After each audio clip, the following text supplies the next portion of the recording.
Welcome to Go Lurk Yourself, a podcast about playing games and streaming on the internet. My name is Crunky. I'm General Chaos. Today, we have General Chaos back on the show. Thanks so much for being here, dude. Thank you for having me, man. Absolutely stoked. How you been? Oh, I've been great. I'm not at all devastated about my NFL quarterback leaving my favorite team. Nah, he didn't leave. He's like in his prime and he's retiring, and it, like literally like someone punched me in the gut this morning and stole my puppy and kicked me in the face. You like spoke to Molly and said it's like losing a child, but somehow worse. No, I didn't do that. I told her, she's like, I don't really care, Dad. I'm like, that's how I raised you, to be totally unempathetic and kick your dad in the teeth in his time of need. Thanks. Read the room, Molly. Jeez. I used it as a teachable moment and said, fine, who needs you? And stomped off. Well, I feel for you, and if you need a shoulder to cry on, I'm here. I'm fine, man. I'm fine. But if one thing makes me feel better, it's that we have Operation Ember Rise coming on Rainbow Six Siege. Yeah. How's that for a world-class transition? Absolutely. And did you see what they did as well with the Ember Rise thing? Because she goes up and he's involved with fire. Ember Rise. Oh, yeah, I get it. You see? I thought it was because they found a mosquito in a thing of ember, and they were going to make dinosaurs in it. And it was going to be, the new expansion was going to be all the operators against giant dinosaurs in a park.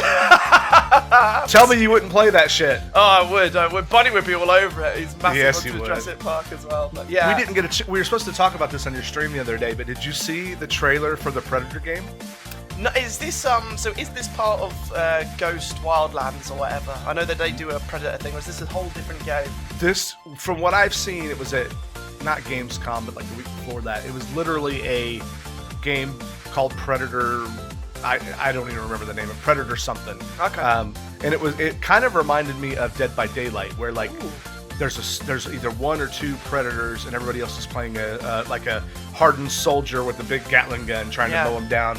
The thing is, and I mentioned this on either on my stream or the last podcast, I honestly don't remember right now, is like I was more excited about the idea that it could be a game than I was about it being looking good, and it kind of looked janky. You know how Dead by Daylight is, like the concept is interesting, but like it's a little stiff, you know. Absolutely. And those kind of things are hard to get right, in that you need to get the balance right.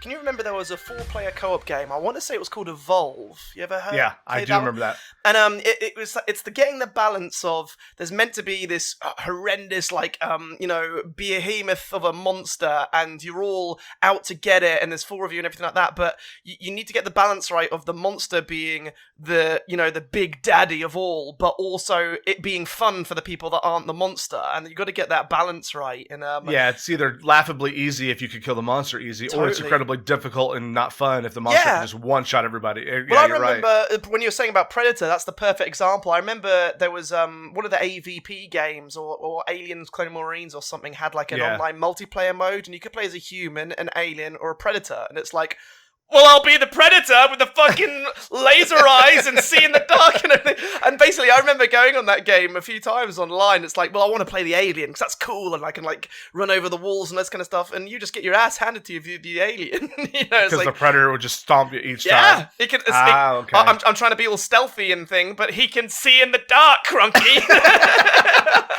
He can see you on the ceiling, even if you're in the dark. And Evolve was actually a great game when it came out. I really, really enjoyed that. So that, like, the premise was, the monster started the game and the monster was weak, and it would eat things in the environment, and it would start evolving, and every single time it evolved, it gets harder to beat. So the 4 survivors would have to try and track and find the monster, hopefully before it got to its final stage, when it was almost damn too near hard unkillable. Yeah, exactly. And it was really good, and I loved playing as the monster because it was exciting. You were the one being chased at the beginning, and then at the end you're handing it to people, and I loved playing it as the trackers and everything, so it was exciting trying to find a monster. You get a glimpse of it and find out where it is, and it was really great. The problem that happened with Evolve was they started bringing out paid for DLC monsters. Microtransactions. Yeah, and I remember that being the death of it. Yeah, I think that there was a monster that came out, I think it was called the Kraken, and it was like, one of the monsters could go invisible, and one of the monsters was super strong, and one of the monsters could evade stealth, and then they basically were like, you know what, for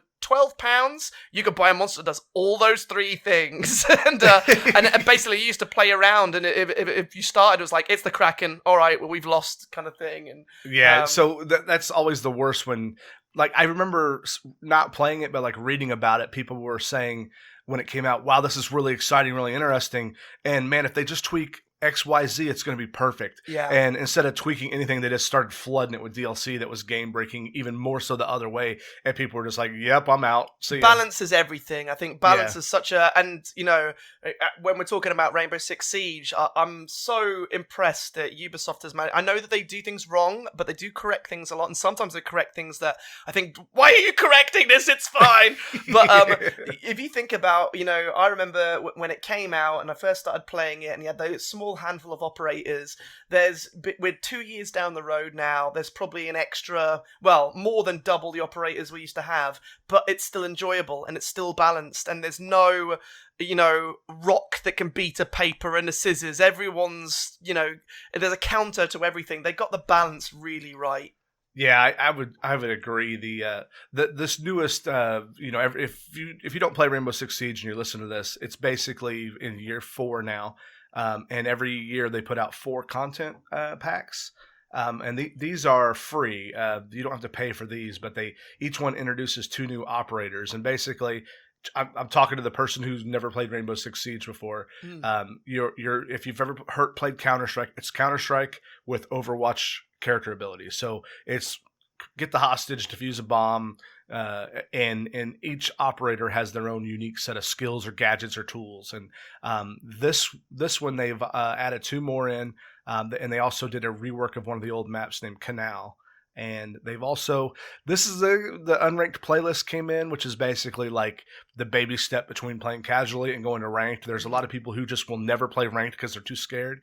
And this is a way to, like, I think, handhold them into, hey, it's not that bad. Just give it a try. Absolutely.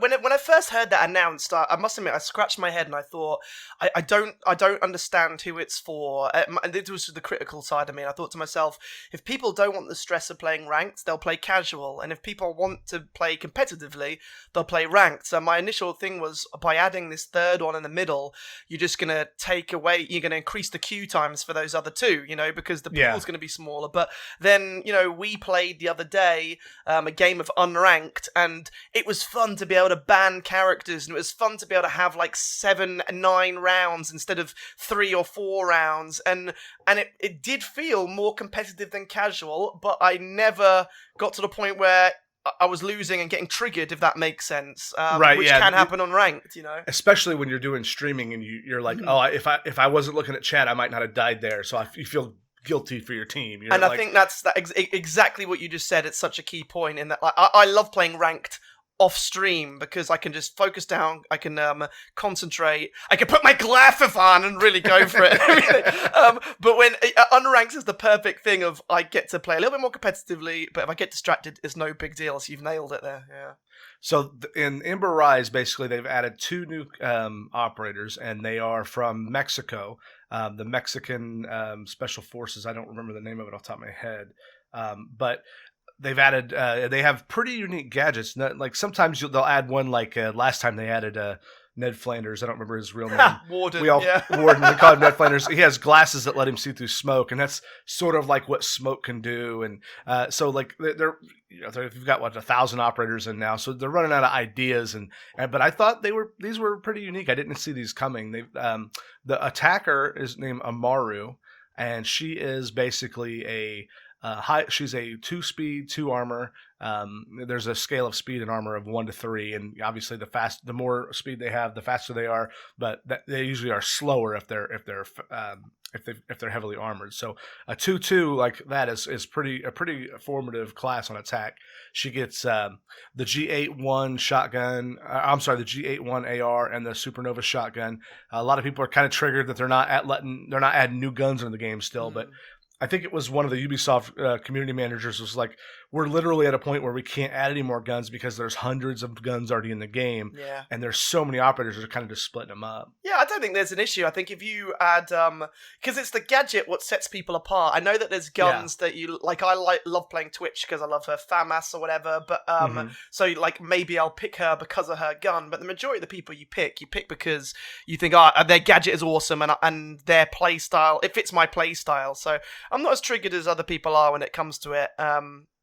Picking classes based on guns and everything, and they're doing a really good job of keeping it fresh. The other thing I really like about every single update is, again, if you go back to when we first started playing this game, it's evolved so much, and the metas has changed. And I remember when we first started playing this, and for about 4 months, you didn't really have roamers. People sat in the room on defense, and people attacked the room on it. Do you know what I mean? And then and then they'll start. I didn't play it at launch, but I've seen like video of like competitive matches from early on. I'm like, it doesn't even look like the same game to me. No, we used to literally just sit in a room and sit in the room opposite the room and just camp and hold an angle, and then I like roaming. When I play, my style is I like to roam, and they started adding classes that like favor that. So they'd make Bandit quick, and Bandit was the one I used to roll quite a lot, and his gun was great. So it's like, it's to my advantage if I set my trap down and then leave and start roaming and whittle down the numbers before they get to the room.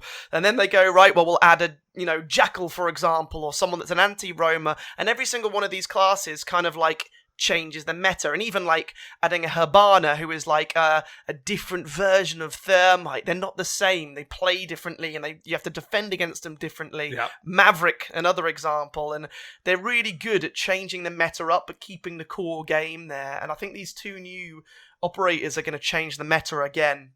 So for those of you guys who don't play the game, a roamer is someone, like if you're on defense, you have one or two locations that you board up the walls and you reinforce them, and you're waiting on the attackers to come in and try to defuse these bombs. You're like terrorists, so to speak. And if you're a roamer on defense, you set up your traps and stuff inside the main room or out near it, and then you go wander the map looking for people, try to catch them off guard as they break into the place. And or like Chaos is saying, early on that was rare, if ever. And now, like if you have one person anchoring back at the point, it's a rarity. Yeah, absolutely. And that's it. If you look at like the pro leagues and all this, they have players that are specific to those roles. So most teams will have like 2 anchors and 3 roamers, or 3. I think like the most common play is 3 anchors and 2 roamers, and it's a completely different type of play style. I'm quite impatient when I play games in general. When we're playing PUBG, and I'm going, let's go, Crunky! And the thing I love about playing with Crunky is Crunky always goes, okay! I'm right there with you. Yeah, the amount of times. But we either go out in a blaze of glory, Crunky, or we die immediately. I'm not sure it's the best idea, but I'm right behind you. Yeah, and so it's good, because if you're super patient and you like to cover an angle and you like to lock down a room and you like to go on your cameras and everything like that, then anchor is, you can play this game and play as an anchor and you'll enjoy it. If you like to get out and you like to try and get in the thick of the action, or maybe pick people off, you'll die every round, but you'll get a few kills as well, then you're a roamer. And the game is perfect for both those kind of play styles. And I think it's great too, because while we're talking about Amaru, the attacker right now, Goyu is the defender. He's clearly made to be either or, a roamer or an anchor. He has the skill set to do it. But Amaru is her gadget, her unique ability is something called the Gara hook, and then basically every attacker in the game has a grappling hook to like go up on ledges, get on the roof, certain ledges, and it's part of the game. You can hang outside windows and blow them up. But her ability is unique in that, like, if it's just a wooden destructible window, she can shoot it and she will just like bonsai right through it, or kamikaze right through it. And when she lands, though, unlike normal, when you breach a window, you can have your gun out and kind of spray as you go through. Her ability doesn't allow her to do that, so that's kind of the trade-off, to be able to jump in a room like, surprise, motherfucker! But she doesn't have her gun out because she's got to land on both her hands and then step up. And I think we've only had a couple of gameplay sessions. I did a bunch of solo earlier in the week, and then on Chaos' stream yesterday, we played for 2-3 hours and got a real feel for both of them.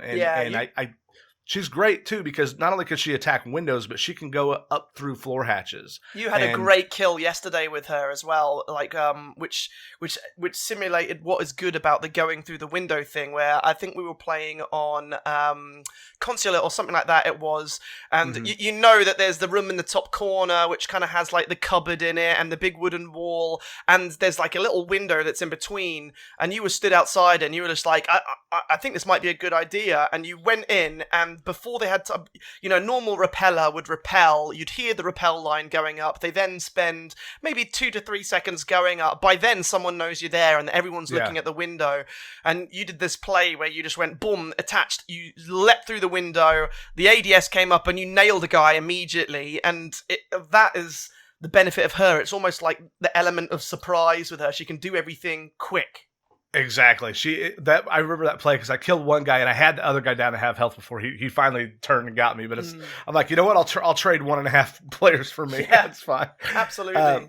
But yeah, so that when timed right, the hooking of the Gera onto a window can result in Amara's infamous Gera kick, which instantly takes out an opponent standing behind a window. So that's something that nobody's talking about that I saw on a video, and it's actually right here on Yubi's main page. But if somebody's next to the window and you do it, you'll kick them and knock them down, sort of like a Nomad concussive blast. So that's important. If somebody's peeking out a window, like if you see them there, like a window peeker, and you hit them with that, as long as they don't shoot you on the way up, you'll knock them down and be able to have your gun out and blow their head off before they get up. Nice. And I interrupted you before, Crunky, when you were saying that they can go through hatches too.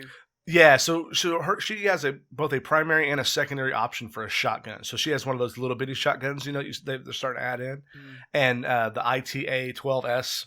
For all you gun nerds out there, I don't know what that is, but she's the only operator right now that can go up through a hatch. So like Chaos mentioned, the meta's going to change. The meta has never been, make sure you cover that floor hatch. It's always the ceilings and the walls. So you only have a limited number of reinforcements you can do. If you reinforce a hatch, then it can only be broken by like one of 2 hard breachers in the game. So or 3, I guess now, but it's a really good way of blocking off an area or a wall. Otherwise, people will be coming in at you. So for her to be able to come up through the floor, you'll have to know if they've got a Mario on their team, you better make sure you're keeping an eye on that floor hatch too, because all she has to do is shoot it out with a shotgun and she can come right up through it. And again, I think it changes the meta again entirely because it is now become part of the game. The current meta is if you're holding a room that's on a second floor or a top floor, most of those rooms have a floor hatch in them, and the defenders will blow them up to look through them at people that are entering via the ground floor. And now you have to think twice and think, well, I can do this, and I might be able to rain from above on attackers that are breaching below us. But I also have to think about now that someone might come up through that. And when you're trying to cover a window and a door, you're now covering a window, a door, and a floor hatch as a defender. So it's going to make Anger's jobs that little bit more tough, and you're going to have to make that decision. Do I want to open up the hatch or do I not want to? So yeah, it's or do I want a gator coming up through my toilet? Bite you in the ass. So that brings us to the other new operator that they're adding, and we've touched on him a bit already. Is Goyu? Is that how you pronounce it? Goyu? Yeah, I think it was because I read that as like Goyo. Yeah, Goyo. It's like okay, and his operator icon is like a fireball shooting out of a volcano. At least that's what I think it's supposed to be. Yeah, it is. At first I thought it was a guy. His head's detaching, right? Oh yeah, it does. He looks like he's got like a collar on and everything. It's like I guess he's going off. I thought it was somebody popping a zit or something. It's definitely a volcano with a fireball. I can see that now. Yeah. He has one of the craziest things about him is he is a defender like so is Mira, and he has her Vector, which most people know is like one of the most deadliest guns in the game because the fire rate is so fast. Like if you miss with the Vector, all your bullets are going to miss because they literally all come out of the gun at once. Yeah.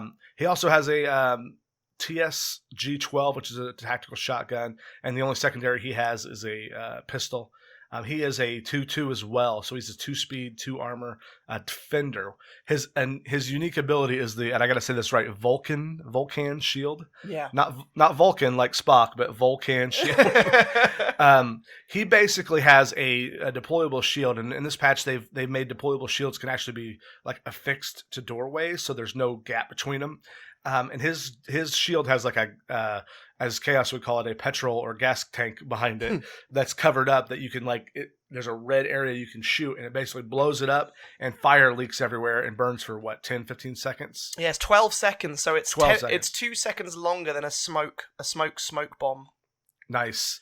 And where this is great is if you're defending, if you're anchoring, you can put one up in all the major areas. The bad news is that if it goes off while your teammates are around, it can kill them. It can catch them on fire, and the enemies can shoot it. If they have line of sight on it, they can blow it up from anywhere. Yeah, I think the good thing about this is it's another delaying class. So, the reason why people pick smoke, you pick smoke not because you think I'm going to be able to chuck a smoke on someone, detonate it, and they're going to be coughing in the smoke. You pick smoke because you think I'm going to put a smoke above this doorway, and when time is limited and they have to come through it, I'm going to stop them from doing that. It's like a delay, class. Yeah. And, people know, especially in ranked mode where the rounds are a minute less, time is everything. And, if you've got a couple of smoke grenades, you can delay someone from coming in the room for 20 seconds. This guy's got 3 shields that delay people for 12 seconds each, and then he could be used in conjunction with a smoke. You can, I remember seeing Get Flanked did a video where he tried this at the R6 tournament recently, and his first round playing this guy, he basically won because it got down to the 10 seconds left, and he just detonated his shield, and whoever was trying to attack, I think it was a gridlock, basically was sat waiting for the fire to go. It wasn't going, and she had to make a mad dash running through it, and then she's taking 12 damage a second or whatever it is, and dies. Exactly. And I think if they catch on fire, it stays on them for a few seconds after they get out of it. It does. Their body's on fire. Yeah, I think if you run through fire like that, I know from playing Capitao, if you run through fire, you're taking 50% of your life away. Just if you get on fire and get out of it right away, you lose half your life. So it's not something to mess with. And it's funny, right on Rainbow Six's page, they have Alina Mira Alvarez. Did you know that was her name? I did not know that. I like her new skin. She's got a new Elite skin where you can see her face, and she's pretty hot, Crunky. I mean, for a bunch of pixels. Exactly. She says the Vulcan shield impressed me not because of its lethality, but because of its efficacy. How do you say it? Not efficiency, but efficacy. No idea. Well, what she has made a fictional character has made a comment on how she likes the new shield. Well, yes, on Ubisoft's Rainbow Six page, yeah. It's called World Building Chaos. She's quoted here. I assume she said it, right? We need to get a live interview with her. But yeah, no, I got to get her on the podcast. So often with these updates, we always get 2 new operators. Generally, anyway, I think the season where we got Capitao and Cab, they split them up for some reason. Okay. But generally, you get 2 new operators with every season, and or quarter season, and normally there is one that sticks out. There's one that you go, that's the one I want. The other one, just I'm not. But a perfect example is Knock and Warden. Almost everyone that saw Knock and Warden thought really excited about Knock, the ability to have she can't be seen by cameras. She's like a sneaky attacker, and then everyone was just like, so Warden looks like Ned Flanders and can see through smoke, which hardly ever get used in every single game anyway. And hey, I'll have you know that I had a Glaz attacking me the other day. Are you a main Warden? No. I had a Glaz attacking me the other day, and he threw smoke, and I'm sitting there waiting, and I'm like, oh wait, I'm Warden, and I turned on my headset, I turned on my glasses, and shot and killed him, and I'm like, there it was, the 1 in 100 times that was useful. And that's my point. I remember when he came out, the ones when people have got a situational skill. Situational skills are always so rare. So you've just hit the nail on the head there. 1 in 100, that was beneficial. You play Rook, you put down plates, you benefit someone every single game immediately. You know what I mean? And it's why a lot of the highest picked classes in the pro leagues and in ranked are I think they call them lay and play characters. The characters that go, I'm going to stick up my Jaeger on the wall and then I play, and I can completely forget about it. I can put my frost trap on the floor and I can play. I can forget about it. Do you know what I mean? And exactly. Well, I think it's pretty telling that I was sitting there watching him throw that smoke, and it was 10 seconds. I was like, oh yeah. I can do something about this. I'm not a completely useless character all of a sudden. But it was like in the last update, I remember when they brought out Alibi and Maestro, and there's always one that seems to be the flagship operator.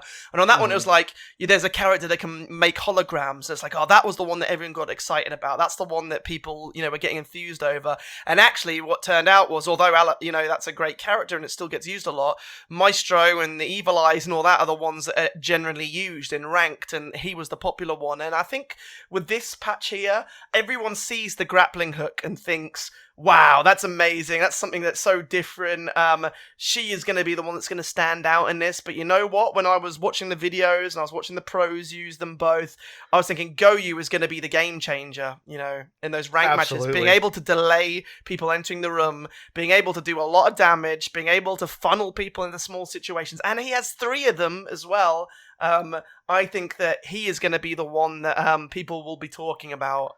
And they're both 2/2, so even if you don't use their gadgets effectively well, they're not a liability if they, let's say you pick Goyu and you put one of them in a bad spot. Well, you're not a total liability as a 2/2 running around either. Yeah, exactly that. And I think you also touched on how he has the Vector, and I play roamers only generally, and I often, sometimes I'll pick Mirror because I love her Vector, and I'm not good, my playstyle doesn't lend to sitting in a room behind a mirror, so I pick her literally because of the Vector, in the same way that I'd pick Twitch because of the FAMAS.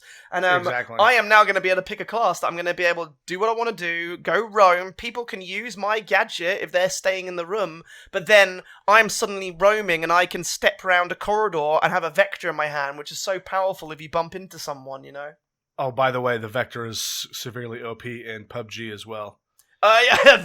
Man, that's my day in PUBG. I played this morning America now can no longer select what map they want because the player pool just doesn't support it. Okay. It was 8 o'clock in the morning my time. I queued up solo FPP and it said 3 minutes estimating. It took 5, and when we finally got into a Miramar match, it was 44 people. Oh my word, that's insane. But I got 7 kills with a Vector. I'll take it. Nice. Well, including 2 ghillie folks. There's one thing, us Brits, when we like to go on holiday to America, we all love America, and there's 2 things that Brits love doing in America. 1 is eating, and 2 is shooting guns. That's the same thing we like doing in America. And I am desperate to go to a shooting range. Whenever I go to America, I always try to go shooting range. I love trying out guns in real life and everything. And I would love to go somewhere that has a Vector. And I've been to 3 different shooting ranges now when I've gone to America and gone, do you have a Vector? They've looked at me like, fuck no. No. I guess those guns are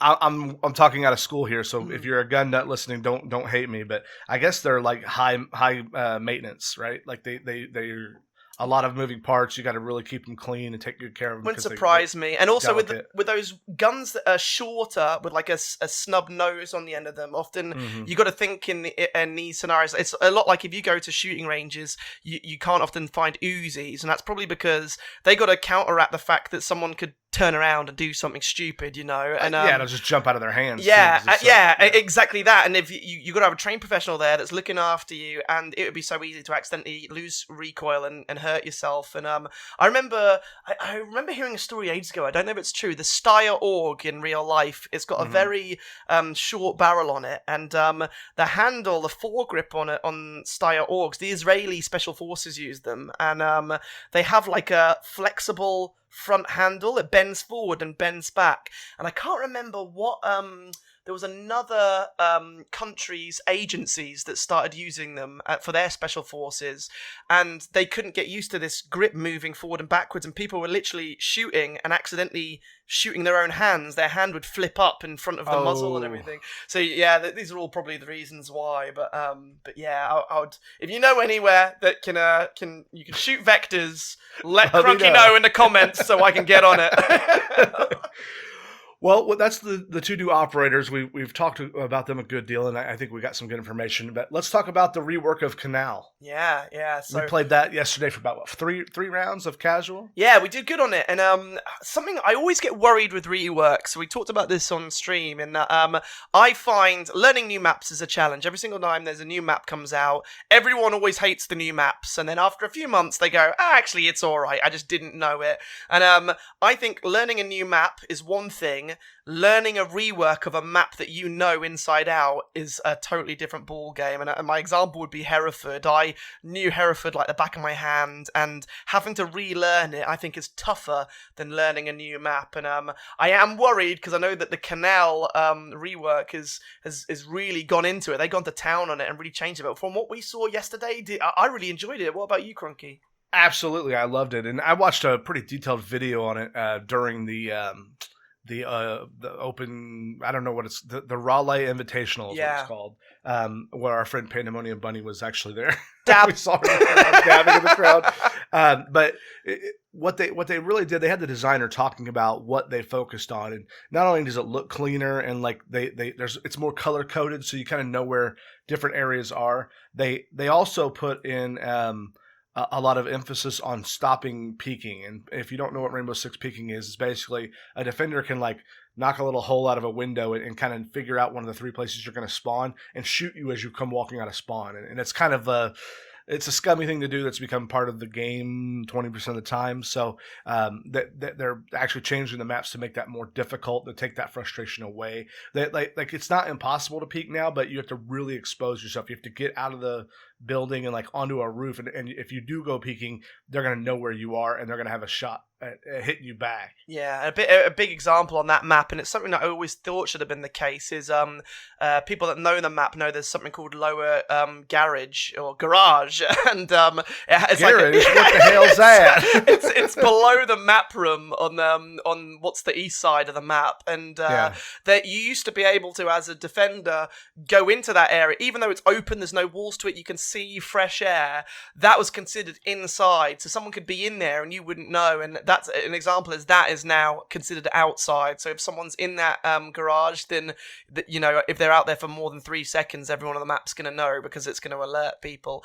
I'm excited about it, and I like how they've kind of restyled it a bit too, and it's a little bit more futuristic and industrial now. And it looks like TF2, doesn't it? Yeah, it does actually. That's a really good comparison. It does. That's what the first thing I thought when I saw it.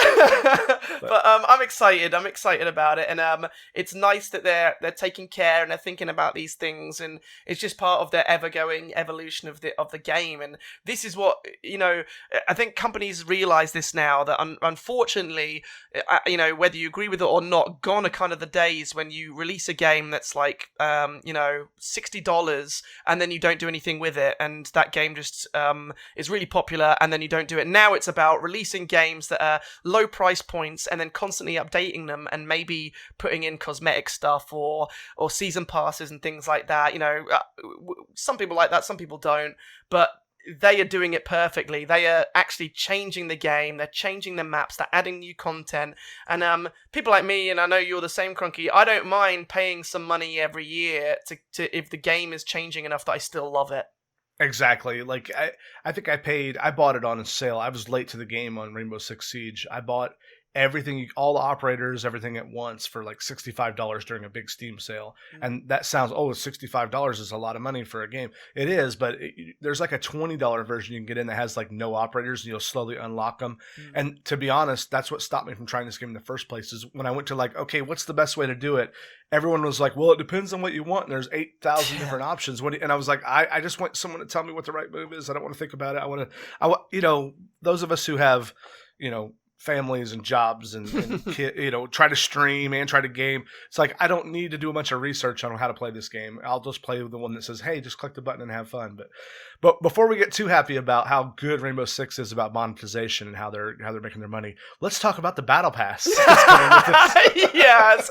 As soon as I saw that, the thing that confuses me is Rainbow Six already have a season pass, and the season pass, allows people to get a few extra bits of content. You get the operators early, you maybe get a sneak peek peek of things a little bit before you get our 6 points and everything. You know, me and Cronky play a lot of PUBG, or you know, have played a lot of PUBG in the past, and obviously the Battle Pass came out for that. This is obviously something that Ubisoft are trying to take over to Rainbow Six, and we'll have to see, Cronky. I'm just forever worried that I'm going to be seeing, I don't know, Smoke doing a floss dance at some point. Exactly. So here's where I'm at with this. Like, I don't like it. I don't like. My first instinct was, this is kind of seedy. I've already paid for a year 4 Battle Pass, but I just sent you a message in Discord. Okay. Open that up and look at it, Cass. It's basically for those of you guys looking or listening. I'll describe it. It's basically they're going to give you a little taste before they put out the actual paid one. So the first Battle Pass is going to be completely free. It's going to last for 7 days, and you'll basically accumulate points.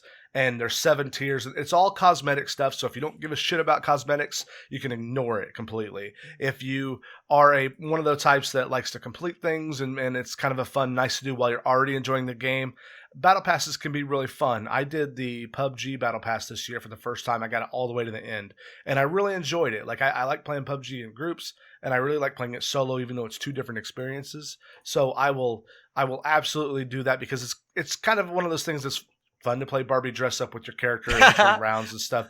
Like, there's something to be said about it. Like, this first one. A lot of people like the whole achievement unlocking thing as well. You know, that's you know, one thing that Xbox brought was achievements and award systems, everything like that. And it's, you know, I remember when it first came out with PUBG, and you know, it was a game that maybe was starting to get stale for us. And then suddenly we'd be playing PUBG and going, let's only use this gun this round, or let's see if we can drive around in the car and unlock the mile achievement, everything. And sometimes it can breathe new life into a game. You know. Yeah, it's a nice to have, not a must have. Exactly. And this one, the 7-day one and 7 tiers, basically the rewards that they show you, you'll unlock. What is that second day thing? Is that a gas can or a? Yeah, it looks like some kind of keychain thing, like a decoration that'll go on your gun. Or the things that they'll give you is a skin for your character, a charm that goes on your weapon, or maybe a skin for your gun. I think it's a vape. I think it's a vape. Damn it, Smokey's back again.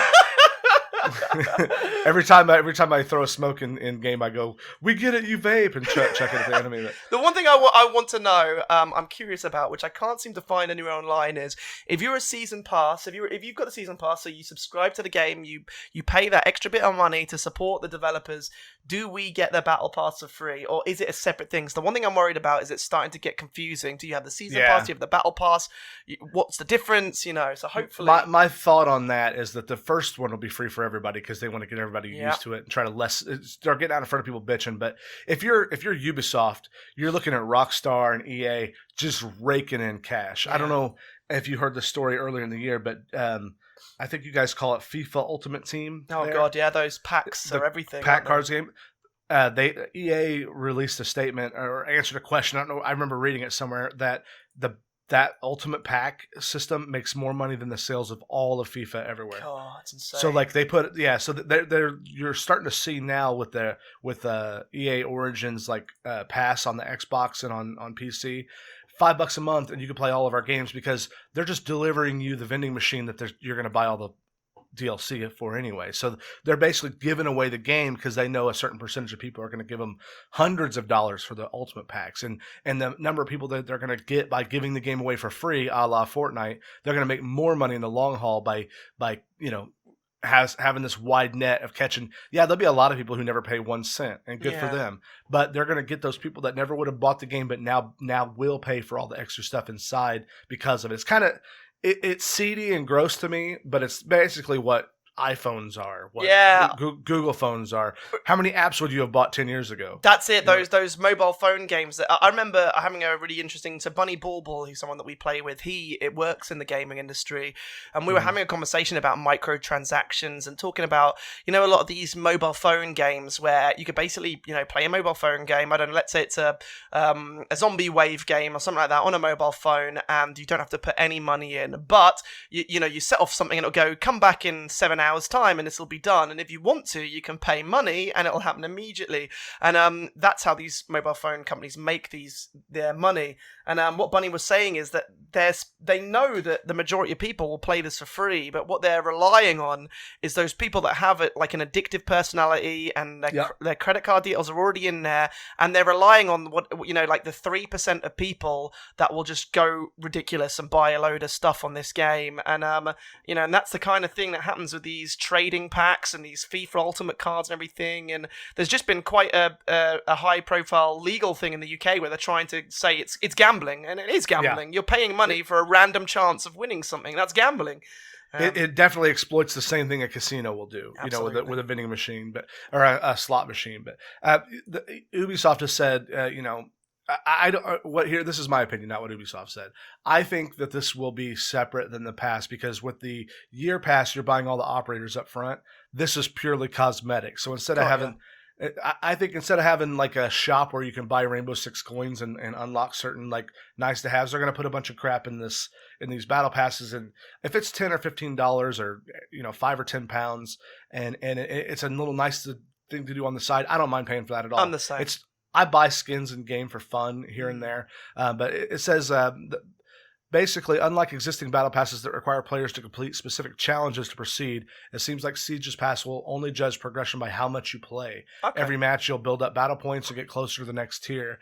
They're excited by the potential to tell new in-lore stories with the Siege operators. The battle pass is a great opportunity for us to develop our universe, said Siege narrative director Emmanuel Bajolle, Bajolle, in the video. Siege lore can be pretty cheesy, but operators are cool, and I like reading about their out-of-game interactions. So we're going to learn the real names of all the operators through this battle pass, I guess. Yeah, and I think they're learning from games like Overwatch, where people really get into like the characters and the lore behind them all and everything. So it will be interesting to see. It's a weird progression, because obviously it's when it first came out, it was this serious tactical shooter, and you do have moments where you think to yourself, Smoke is a badass SAS guy, and then they'll release the elite skin. It's like, oh, he's a graffiti artist, who goes what at the end. So, but you know what? It's something that's interesting, and I loved one of the things I really miss was when you first started unlocking operators, and it did that little video where you'd unlock Sledge, and it would play a little FMV which would show you Sledge like smashing a wall and talking about it and all that. And I was like, I'm a major badass with a big hammer. Yeah, and I was like, I wish that we could get one of those for Goyu and one of those for Amaro. And there are ones for that. There's like an intro video when you first launch it. There are. The new guys have got them, and I think adding these background stories to people and the little comic strip things and everything, I think it does add an element that if you're not interested in that thing, don't watch them, don't read them, and if you do, then you get that little extra kick out of it. So that's why I'm like, I hate the idea of battle passes. I think they're a little sketchy. I think they're a little cheesy, a little greedy. But Rainbow Six Siege to me has built up. They've done the thing that I've always said a game needs to do: be deep enough to be continually playable, but shallow enough for me to get in easily, and that's a hard thing to do. And they're a little deeper than they are shallow. It's not as accessible of a game, but man, if you get through that new player phase, it's one of the most rewarding multiplayer shooters I've played ever. Yeah, absolutely agree. I think the biggest thing with the Rainbow Six is the initial fear of, oh my god, I've got to learn all these maps, I've got to learn all these operators, I've got to learn all these guns and gadgets. Yeah, and it's a real steep learning curve, but I agree with you. In my opinion, I've played a lot of online shooters and everything, and this is the one I've been coming back to religiously in between, and it's a great game. And that's why I'm saying that, like, if they feel the financially pressured to put a battle pass in, I'm going to give them the benefit of the doubt that they're going to do it right, and I'm on board. Yeah, that's on board. Wait, that's it. We've got the seal of approval, Cronky. They can do it. Stamp. Someone allow Ubisoft to press the release button. I'll allow it. Go ahead. Approved by Go Work Yourself. Well, Chaos, I think that we've covered it pretty well. Do you got anything else you want to say about Siege or anything else before we go? No, I'm looking forward to playing it with you. And if you haven't played Siege, get on it. You'll enjoy it. Thank you very much for having me on the podcast, buddy. If they want to see some expert Legion play, what Twitch channel should they go to? Amaranth has a great. No, you want to, yeah, go to www.twitch.tv/General Chaos Live, and I play every day of the week. But on weekends, I do multiplayer games, and you'll be seeing me and Cronky doing something called Super Squads, which we do every Sunday, where we play. We'll probably now be unranked and ranked games all the time. So come check us out. And if they want to hit you up on social media? I'm General Chaos Live on Twitter as well, and I'm also on Facebook. Nice. Well, thanks again, dude. I really appreciate you being here, and we'll see you next time. Bye. Thank you, man. Bye.